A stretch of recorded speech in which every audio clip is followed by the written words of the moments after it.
सर्दियों की शाम थी। ठंडी हवा जोरों से चल रही थी। रानो चिड़िया का पुराना घोंसला हवा के एक झोंके से नीचे गिरकर टूट चुका था।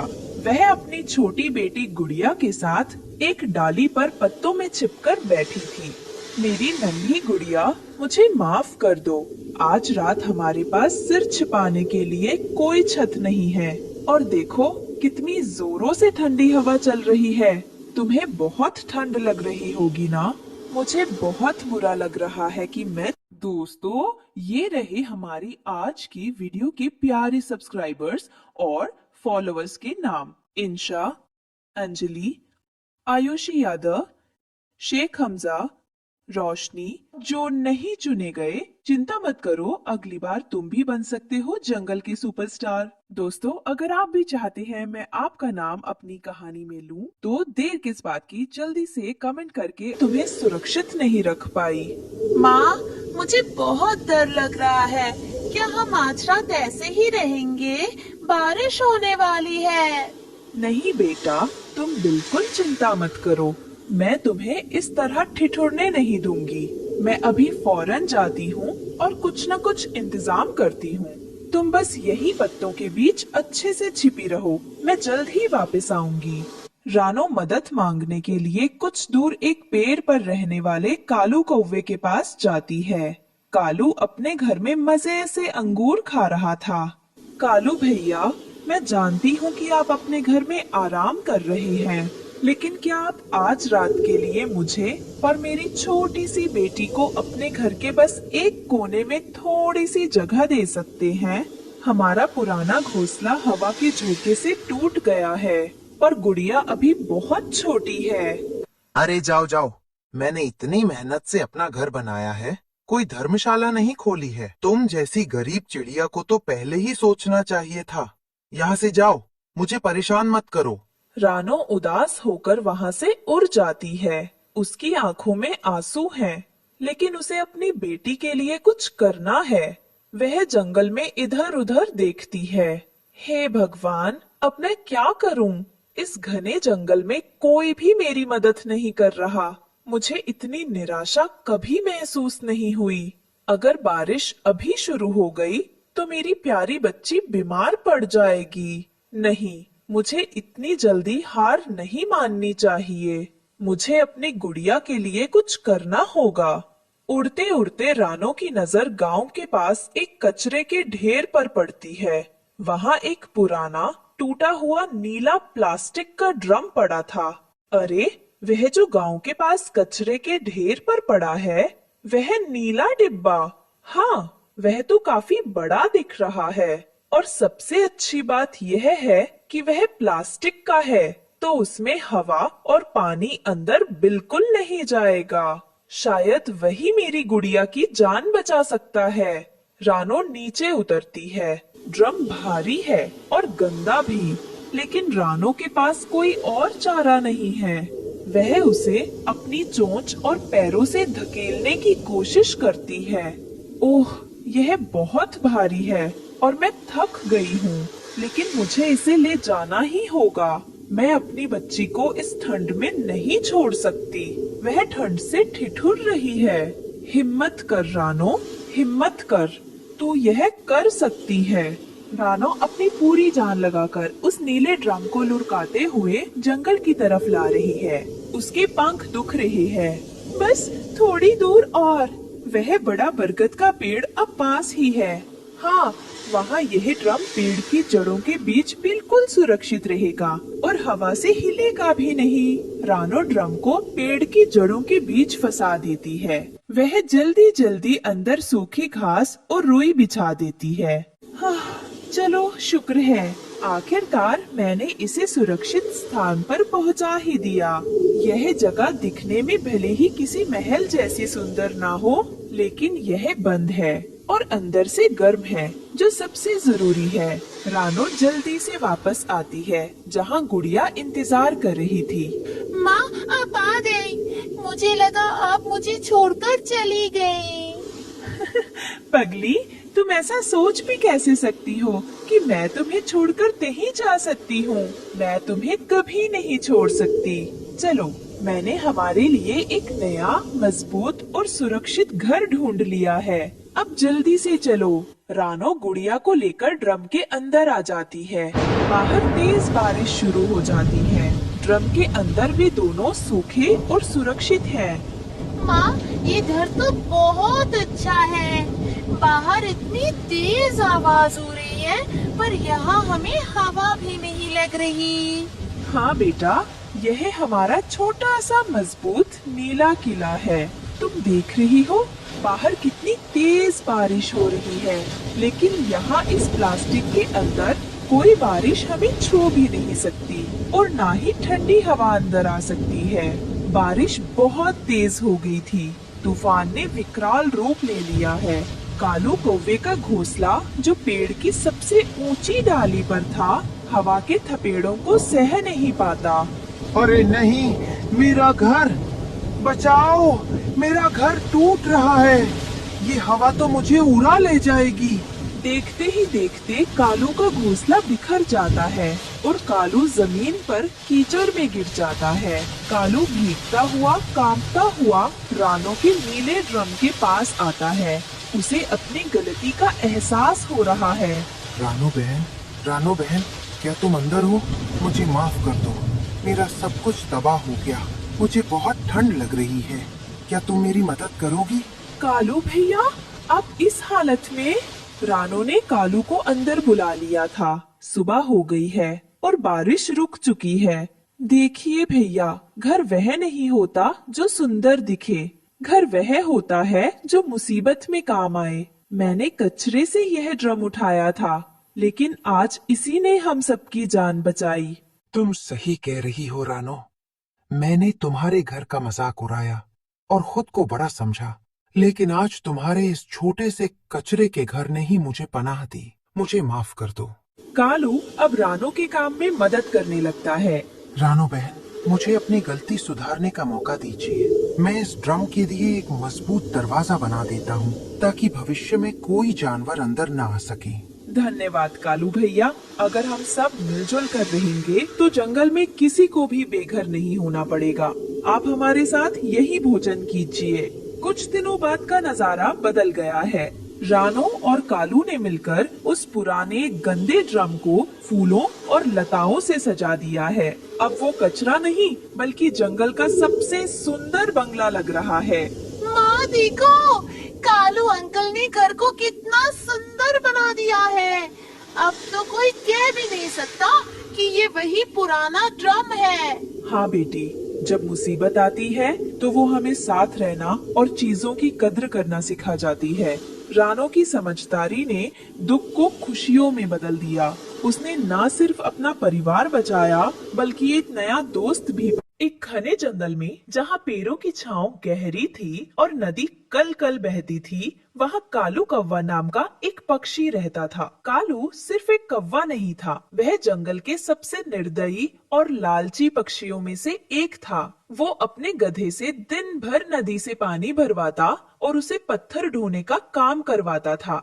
चलो जल्दी चलो, ये पत्थरों का ढेर शाम होने से पहले सेठ के घर पहुंचाना है। अगर तुम रास्ते में एक पल भी रुके तो आज तुम्हें खाना नहीं मिलेगा, और अगर जरा भी पत्थर गिरा तो समझ लेना।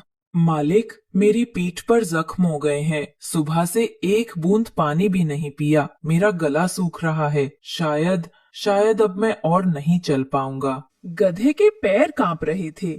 जैसे ही वो जरा सा धीरे हुआ, कालू ने उसे जोर से एक डंडा मारा। बेचारा गधा दर्द से चुपचाप आगे बढ़ गया। शाम को जब गधा सारा काम खत्म करके लौटा तो वो थकान और भूख से लगभग बेजान हो चुका था। उसने देखा कालू और गोरी कोवी मजे से फल खा रहे थे। मालकिन, बहुत भूख लगी है, थोड़ा सा। तुम्हें किस बात का खाना दे? सारा दिन धीरे धीरे चलकर आए हो। हमने तुम्हें देखा है और ये फल तुम्हारे लिए नहीं है। जाओ, उस सूखे पेड़ के नीचे बैठ जाओ। ज्यादा आवाज मत करना। और सुनो, आज रात तुम्हें खाना नहीं मिलेगा, ये तुम्हारी सजा है। कल सुबह काम पर निकलने से पहले भी तुम्हें कुछ नहीं मिलेगा। भूखे रहकर तुम्हें अपनी गलती का एहसास होगा। गधा भूखे पेट अपनी चोटों को सहलाता हुआ पेड़ के नीचे बैठ गया और उसकी आंखों से आंसू बहने लगे। आधी रात को कालू कौवा गधे के पास आया। गधा भूख से जाग रहा था। अगर तुम्हें खाना चाहिए तो मेरा एक काम करना होगा। ये काम किसी को पता नहीं चलना चाहिए। मालिक, आप जो कहेंगे मैं करूँगा। तुम्हें बंटी कबूतर के गोदाम में जाना है। उसने कल ही वहाँ मकई की बोरियां रखी हैं। तुम्हें चुपचाप जाकर एक बोरी ले आनी है। याद रहे, आवाज बिल्कुल ना हो। अगर किसी ने तुम्हें देख लिया तो मैं सबको कह दूंगा कि तुम चोर हो। ये सुनकर गधा कांप गया। कालू कौवा उसे चोरी करने के लिए कह रहा था। बेचारा गधा डरते डरते बंटी कबूतर के गोदाम तक पहुंचा। दरवाजा थोड़ा सा खुला था। उसने अंदर देखा, बंटी और बबली कबूतरी अपने छोटे बच्चों को सुला रहे थे। सो जाओ मेरे बच्चे, कल सुबह हम सब मिलकर ताजी और स्वादिष्ट मकई खाएंगे। नहीं नहीं, मैं ये पाप नहीं कर सकता। बंटी जी कितने भले हैं। वो हरिया तोते के साथ मिलकर जंगल में सबकी मदद करते हैं। मैं उनके बच्चों का निवाला कैसे चुरा सकता हूँ? मेरे मालिक मुझे चाहे मार डालें, चाहे बेच दें, लेकिन मैं चोर नहीं बनूंगा। गधा वही गोदाम के बाहर बैठकर रोने लगा। गधे के रोने की आवाज पास के पेड़ पर अपने घोंसले में सो रही रानो चिड़िया ने सुन ली। वो उड़कर नीचे आई। क्या हुआ? तुम यहाँ बैठकर क्यों रो रहे हो? तुम तो कालू कौवे के गधे हो ना? गधे ने रानो चिड़िया को कालू के जुल्म और चोरी करने की सारी बात बता दी। कालू की इतनी हिम्मत! हद हो गई इस क्रूरता की। तुम चिंता मत करो भाई, मैं अभी कुछ करती हूँ। जंगल में अन्याय नहीं होगा। रानो चिड़िया ने तुरंत उड़कर पास के पेड़ पर सो रहे हरिया तोते को जगाया। क्या हुआ रानो बहन, इतनी रात को कोई खतरा है क्या? हरिया भाई, आप जल्दी से बंटी और बबली को जगाइए और उन्हें सच बताइए। कालू का जुल्म अब हद से बढ़ गया है। उसने इस बेचारे गधे को भूखा रखकर चोरी करने के लिए भेजा था। हरिया तोते ने बंटी कबूतर को जगाया। सारी बात सुनकर बंटी और बबली बाहर आ गए। भाई, आपने चोरी न करके हम पर बहुत बड़ा उपकार किया है। लेकिन अब इस बेचारे का क्या होगा? कालू तो इसे छोड़ेगा नहीं। कल सुबह हम सब पंछी मिलकर इसका फैसला करेंगे। अब बहुत हो गया। कालू को उसकी करनी का फल मिलना ही चाहिए। अगली सुबह रानो चिड़िया, हरिया तोता, हरियाली तोती, बंटी कबूतर और बबली कबूतरी सब गधे को लेकर कालू के घर पहुँचे। कालू कौवे, आपको शर्म आनी चाहिए। आप इस बेजुबान से दिन भर काम करवाते हैं, भूखा रखते हैं और अब तो चोरी भी करवाना चाहते थे। तो क्या हुआ? ये मेरा गधा है, मैंने इसे खरीदा है। मैं इसके साथ जो चाहे करूं। आप सब यहाँ से जाइए, ये हमारा निजी मामला है। हाँ, और अगर ये हमारा काम नहीं करेगा तो हम इसे बेच देंगे। कालू भैया, आपने जो किया है वो पाप है। इस जंगल में किसी भी जीव पर जुल्म करने का हक आपको नहीं है। रानो चिड़िया ने जंगल के सभी जानवरों और पंछियों को इकट्ठा किया। भाइयों और बहनों, आज से ये गधा आजाद है। ये किसी का गुलाम नहीं है। ये हमारे जंगल का हिस्सा है और हम सब के साथ रहेगा। इसका मालिक अब ये जंगल है। और हम सब मिलकर कालू कौवे का बहिष्कार करते हैं। आज से कोई भी कालू और गोरी से बात नहीं करेगा, ना ही उनके साथ कोई व्यापार करेगा। जो दूसरों को सताता है उसका साथ जंगल का कोई भला प्राणी नहीं देगा। सभी पंछियों ने इस फैसले का समर्थन किया। कालू और गोरी गुस्से में वहाँ से चले गए। गधे के जाने के बाद कालू का सारा काम ठप हो गया। उसे खुद पानी ढोना पड़ता और खुद ही लकड़ी लानी पड़ती। उफ, ये काम कितना मुश्किल है। मेरी तो कमर ही टूट गई। मैं एक दिन में इतना काम नहीं कर सकता। घर में खाने का एक दाना नहीं है कालू जी। कोई हमसे बात भी नहीं करता। हमने गधे के साथ बहुत बुरा किया। दोनों को अपनी गलती का एहसास हो गया था, लेकिन अब बहुत देर हो चुकी थी। दूसरी तरफ गधा अब रानो चिड़िया और हरिया तोते के खेतों में खुशी खुशी काम करता था। वो बच्चों को अपनी पीठ पर बिठाकर घुमाता।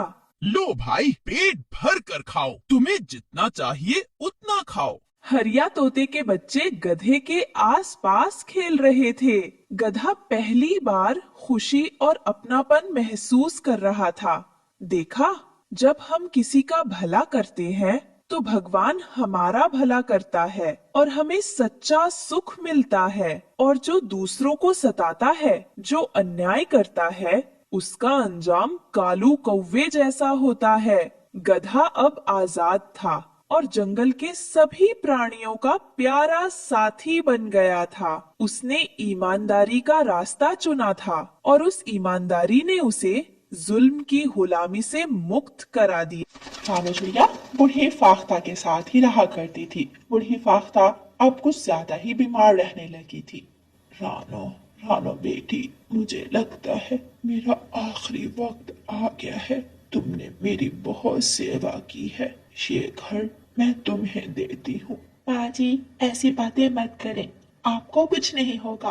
कुछ देर बाद बूढ़ी फाख्ता की आंखें बंद हो जाती हैं। सारे जंगल में ये बात फैल जाती है। फाख्ता भी चल बसी है, बेचारी। मिठू जी, वो अब बूढ़ी हो चुकी थी, जाना तो था ही उसने, अब उसका घर कौन लेगा? सुना है रानो चिड़िया ने बहुत सेवा की है उसकी। हाँ, फाख्ता भी ने रानो चिड़िया को अपनी बेटी बनाया था। कालू जी, सुना है फाख्ता भी चल बसी है, अब उसका घर कौन लेगा? गोरी, हमें कोई प्लान बनाना होगा। हम कब तक इस टूटे घोंसले में रहेंगे? कालू जी, मेरे दिमाग में एक आइडिया आया है। गोरी कालू के कान में कुछ बताती है। हाँ, ये ठीक रहेगा, चलो हम चलते हैं। कालू कव्वा और गौरी कव्वी अपने घर से निकलते हैं। बाहर जंगल में बारिश हो रही थी।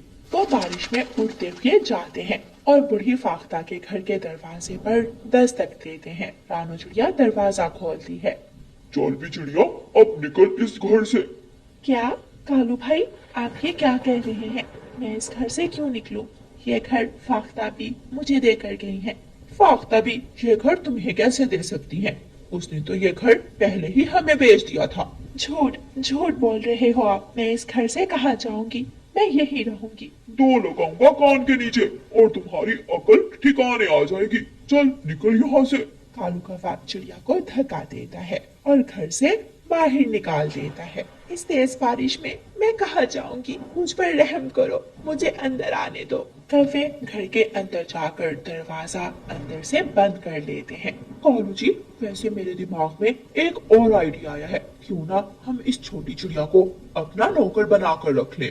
हाँ, पहले फाख्ता भी की नौकर और अब हमारी नौकर। वो दोनों हंसने लगते हैं।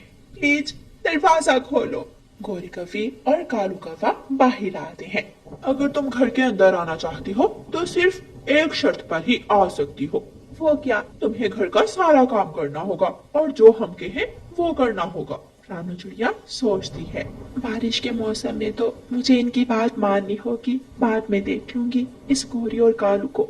हाँ, मुझे मंजूर है, प्लीज मुझे अंदर तो आने दो। फिर वो कव्वे रानो चिड़िया को घर के अंदर ले जाते हैं। बारिश झमझम बरस रही थी। रात हो जाती है। कव्वा और कव्वी तो घोंसले में लेटकर सो जाते हैं, जबकि रानो चिड़िया जमीन पर लेट जाती है। कैसा जमाना आ गया है, न जाने इन कौवों से मैं अपनी जान कैसे बचाऊंगी। ये कव्वे इस घर को भी बर्बाद कर देंगे, लेकिन मैं ऐसा नहीं होने दूंगी। सुबह हो जाती है, मगर बारिश अभी भी बरस रही थी। रानो, चलो जल्दी से घर की सफाई करो और फिर हमें जंगल जाकर मीठे फल ला कर दो। रानो चिड़िया घर की सफाई करती है और फिर बारिश में ही मीठे फलों की तलाश में निकल जाती है। वो कभी इधर जाती तो कभी उधर। आखिर उसे मीठे फलों का पेड़ मिल ही जाता है, मगर उस पर एक भी मीठा फल ना था। रानो चिड़िया फिर से उड़ती है और उसे एक जगह पर कुछ दाने नजर आते हैं। रानो चिड़िया वो दाने उठाती है और घर वापस आ जाती है। ये क्या सूखे दाने उठा लाई हो? मैंने मीठे फल का बोला था। मीठे फल का पेड़ बिल्कुल खाली था, पक्षियों ने सारे मीठे फल तोड़ लिए हैं। मैं मीठा फल कहाँ से लाऊं? जहाँ से मर्जी ला, मुझे तो मीठा फल ही चाहिए। रानो चिड़िया बारिश में भीगते हुए तोते के घर जाती है। रानो चिड़िया तोते के दरवाजे पर दस्तक देती है। इतनी तेज बारिश में कौन हो सकता है? मिठू जी काफी ही आए होंगे कुछ मांगने के लिए। और कौन हो सकता है? मैं जाकर देखता हूँ। तोता दरवाजा खोलता है। रानो बहन, आप यहाँ? सब ठीक तो है? मुझे बहुत ठंड लग रही है। तोते भैया पहले मुझे अंदर आने दे।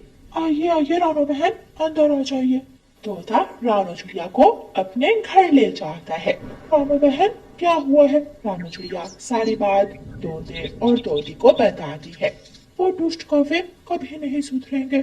अभी कुछ दिन पहले ही चील रानी ने उनको बहुत मुश्किल से छोड़ा था और अब फिर से वही काम शुरू कर दिए। मुझे लगता है उनका बाहर दिल नहीं लगता।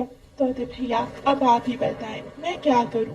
रानो बहन, उस घर पर आपका हक है। इस तरह तो सब पक्षी मुझे लालची समझेंगे। रानो चिड़िया तुम बस 2 दिन सब्र करो। सुना है 2 दिन तक बारिशें हैं। मैं एक और फाख्ताबी को जानता हूँ जो बिल्कुल फाख्ताबी जैसी ही दिखती है। अगर हम उनको भूत बनाकर कौवों के सामने लाएं तो वो सब मिलकर एक योजना बनाते हैं। तोते भैया फिर तो बहुत मजा आएगा। 2 दिन गुजर जाते हैं। एक रात रानो चिड़िया और कौवे सोए हुए थे कि उन्हें डरावनी आवाजें आने लगती हैं। गोरी कौवी डरकर उठ जाती है। हाय कालू जी, उठे कालू जी, भूत! अचानक तेजी से दरवाजा खुलता है। हाय कालू जी, मैं मर भी गई, इस कालू की आंख नहीं खुलेगी। गोरी कौवी पास पड़ा गिलास उठाकर कालू कौवे के मुंह पर मारती है। क्या हुआ? क्या हुआ? भूत! कालू जी सामने देखे, फाख्ताबी का भूत! ये घर मेरा है, मेरा। तुम दोनों यहाँ क्या कर रहे हो? हम जा रहे हैं। फाख्ताबी हमें जाने दो, हमें माफ कर दो। नहीं, मैं कितने दिनों से प्यासी हूँ। मैं तुम दोनों का खून पीऊंगी। अभी मरे हुए दिन ही कितने हुए हैं जो प्यासी भी होगी। बदतमीज गोरी, क्या बोला? कुछ नहीं, कुछ नहीं। गोरी कौवी और कालू कौवा खिड़की से ही बाहर भाग जाते हैं और दोबारा पीछे मुड़कर नहीं देखते। रानो चिड़िया और फाख्ता हंसने लगती हैं। शुक्रिया फाख्ताबी, आपको देखकर दिल खुश हो गया। आप बिल्कुल मेरी फाख्ता माँ जैसी है। बेटी, मैं भी तुम्हारी माँ ही हूँ। जब भी तुम्हारा दिल करे मुझसे मिलने आ जाया करना। आज रात आप मेरे पास ही रुक जाए। बच गए गोरी, आज तो बच गए। देखो कहीं फाख्ताबी की आत्मा हमारे पीछे तो नहीं आ रही। गोरी कौवी अपनी आंखों पर पंख रखकर बैठ जाती है। नहीं, मैं नहीं देखूंगी। कौवे बहुत ज्यादा डरे बैठे थे। प्यारे दोस्तों, इस कहानी को लाइक, अपने दोस्तों के साथ शेयर और चैनल को सब्सक्राइब करना बिल्कुल मत भूलना। आपका धन्यवाद। जंगल में सुबह सुबह का समय था। चारों ओर चिड़ियों की चहचहाट गूंज रही थी। एक हरे भरे जंगल के बीचों बीच एक शांत सी झील थी। झील के किनारे चमकती हुई घास और फूलों की महक थी। उसी किनारे एक छोटी सी चिड़िया रानो ने सोने के जैसे दिखने वाले तिनकों से यानी कि सूखी चमकीले घास से अपना घर बनाया हुआ था। ये घर मैंने अपने सपनों से बुना है। हर तिनका मैंने सूरज की रोशनी में चुना है। हर मोड़ पर इसे अपने पंखों से सजाया है। ये छोटा है लेकिन इसमें मेरी पूरी दुनिया बसती है। अब इसी घर में मेरे बच्चे जन्म लेंगे। यही उनका बचपन खिलेगा। हाँ रानो बहन, क्यों नहीं, बिल्कुल तुमने बिल्कुल सही सोचा। बहुत सुंदर घर है तुम्हारा। जंगल के सभी पक्षी तुम्हारे घर की तारीफ करते हैं। हरियाली भी कह रही थी कि देखो देखो, रानो चिड़िया ने तो कमाल कर दिया। बिल्कुल ऐसा घर बनाया है जैसे सोने से बना हो। धूप में तुम्हारा घर ऐसे चमकता है जैसे धूप में कोई सोना चमक रहा हो। गौरी बहन, मैंने ये घर बहुत मेहनत से बनाया है। इस घर को मैंने अपने बच्चों के लिए बनाया है। जब मेरे बच्चे अंडे से बाहर आएंगे तो ये घर देखकर वो बहुत खुश होंगे। और देखें, मैंने अपने घर के पास कितने अच्छे फूल सजाए हैं ताकि मेरे बच्चे आराम से यहाँ खेल सकें। ना उन्हें खाने की चिंता हो, ना पानी पीने का डर। देखें, नदी भी पास में ही है। हाँ हाँ रानू बहन, मैं तो कहती हूँ तुम्हारे घर के पास मैं भी अपना घर बना लूंगी। कहूंगी कालू जी से, मैं भी तो अंडे देने वाली हूँ। आखिरकार हम दोनों सहेलियाँ जो है। हाँ हाँ गौरी बहन, क्यों नहीं, जरूर आप घर बना ले यहाँ। अच्छा अच्छा, मैं चलती हूँ, बात करूंगी कालू जी से। इतना कहकर गौरी कौवी वहाँ से चली जाती है।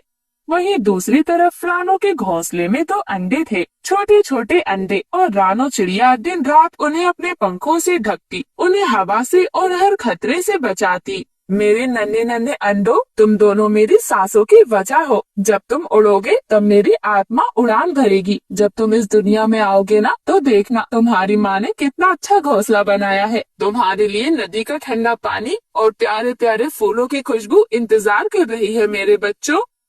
वहीं दूसरी तरफ एक पेड़ पर बैठी थी एक शिकारी चील। उसकी पैनी आंखें रानो के सोने जैसे दिखने वाले घर पर टिकी थी। वहीं झाड़ियों में एक लोमड़ी भी छिपी हुई थी। वो बहुत चालाक और धैर्यवान थी।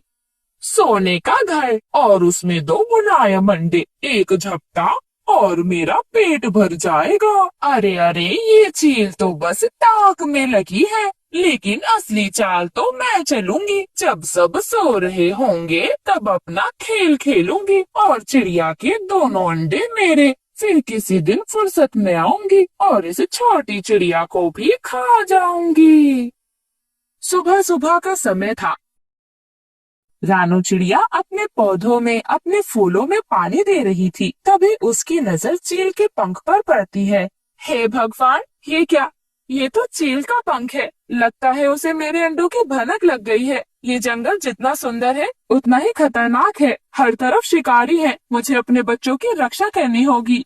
पास के पेड़ पर बैठा हुआ मिठू तोता उसकी सारी बातें सुन रहा था। जब उसने रानो चिड़िया की चिंता सुनी तो वो ऊपर से ही कहता है, अरे रानो बहन, डर मत, तेरा सोने का घर है, लेकिन इसकी असली ताकत तेरे प्यार में है। मैं तेरा साथ दूंगा। अगर हम साथ रहे तो कोई भी शिकारी पास नहीं आ पाएगा।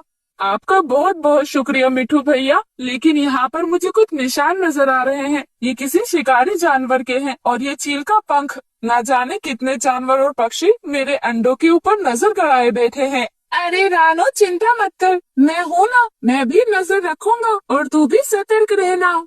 ऐसे ही रात के समय रानो चिड़िया अपने अंडों के पास ही बैठी थी। चील बिजली की तरह झपटती है और सोने के घर को नोचने लगती है। वो जैसे भी कर बस रानो चिड़िया के अंडों को हड़पना चाहती थी, उन्हें खाना चाहती थी।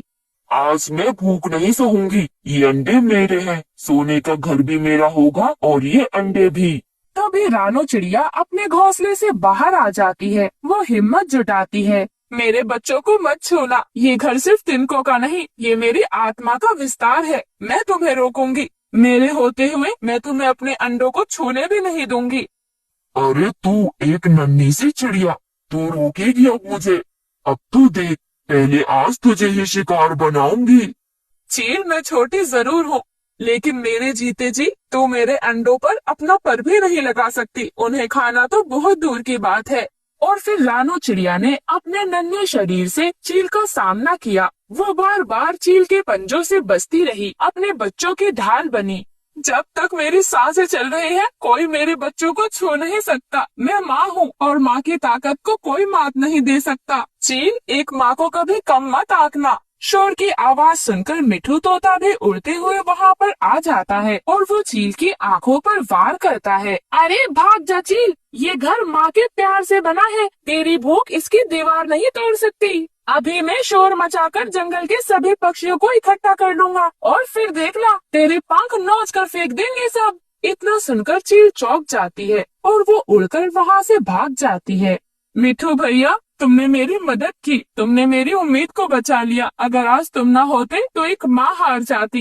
रानो, हम सच्चे पड़ोसी हैं और हम एक दूसरे के दोस्त भी तो हैं। सच्चे साथी मुश्किल में ही पहचाने जाते हैं। ऐसे ही धीरे धीरे कुछ समय बीत जाता है। रानो चिड़िया सतर्क थी, पर लोमड़ी और चील दोनों बहुत चालाक थे। मैं पहली बार चूक गई थी, अब की बार खाली नहीं लौटूंगी। चील तो ताक में है, लेकिन असली शिकार तो मैं करूंगी।